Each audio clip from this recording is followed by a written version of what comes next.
সাকিব আল হাসানের দেশের মাটিতে টেস্ট ক্যারিয়ার শেষ করার পরিকল্পনা ব্যক্তিগতভাবে কোনো আপত্তি নেই বলে জানিয়েছেন যুব ক্রীড়া উপদেষ্টা আসিফ মাহমুদ সজীব ভুঁইয়া। গতকাল তিনি সংযুক্ত আরব আমিরাতে বাংলাদেশ নারী দলের বিশ্বকাপের ম্যাচে দেখতে গিয়ে এই বিষয়ে কথা বলেছেন।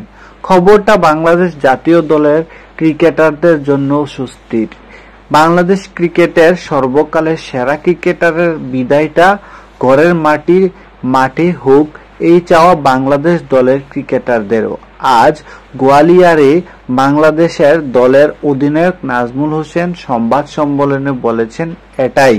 সাকিবের প্রসঙ্গে যুব ও ক্রীড়া উপদেষ্টার কথা সূত্র ধরে করা এক প্রশ্নের উত্তরে নাজমুল বলেন, সাকিব ভাইয়ের ব্যাপারে যেটা বলেন, উনি যদি দেশের মাটিতে গিয়ে খেলতে পারেন এটা আমাদের প্রত্যেক ক্রিকেটারের জন্য একটা স্বস্তির ব্যাপার হবে। তবে টি-20 সংস্কারে সাকিবের ছাড়া খেলতে নামা বাংলাদেশ দলের জন্য কিছুটা অস্বস্তিরই।